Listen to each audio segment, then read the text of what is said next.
right, ladies and gentlemen, boys and girls, welcome back. It's the harmless one here. Dave, the real music observer, just doing what I do. Observing real music in real time for real people just like you. And just like me, and really, folks, I wouldn't hurt a fly. Well, I might swat a fly. I'm on record as maybe swatting a fly. Steve Perry is sitting down with Dan Rather for the big interview. It's coming up very soon. You want to stay tuned. Access TV, it's going to be a great event, if you can understand what I'm saying. But they did release another clip from the big interview with Dan Rather.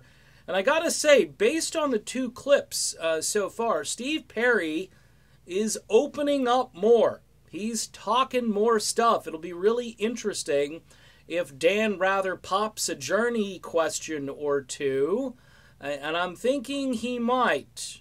I'm thinking because this is the big interview, ladies and gentlemen, and why not make some big news with the big interview and get Access TV some big ratings in the process. The clip they released, though, was very telling. First of all, we learn that Steve Perry had a lot of writing partners, that he sat down about 4 years ago, and he mentions, I wrote with a lot of people. It was a very quick sort of offhanded remark as he was getting into the ideas he was talking about in this part of the interview. He talks about how he wrote Most of All and In the Rain prior to the situation with Kelly, and how those songs ended up being a part of what happened in, the larger scheme of things. I find it interesting that he talks about how the album was started 4 years ago, because I remember when I started doing this video channel, there was so much buzz, and I did this arbitrary video.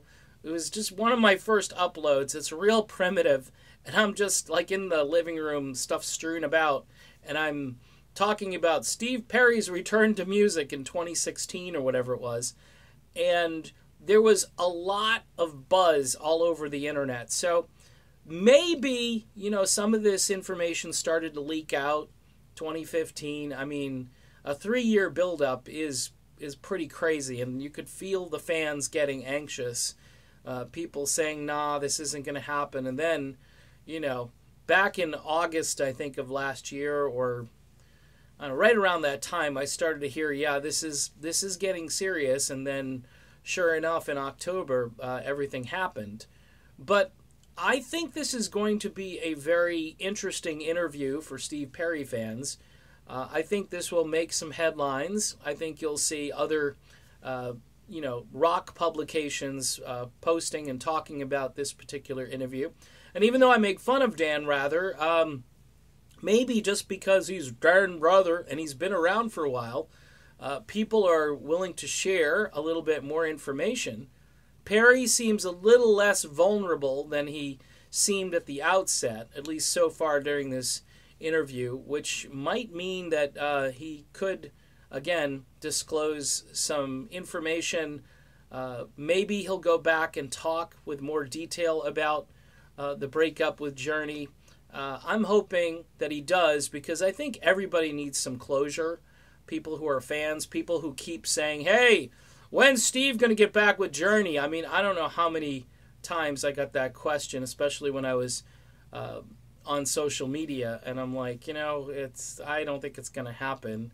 I mean, talk to Andy Green from Rolling Stone. I mean, he knows, and a lot of other people really know the details to this.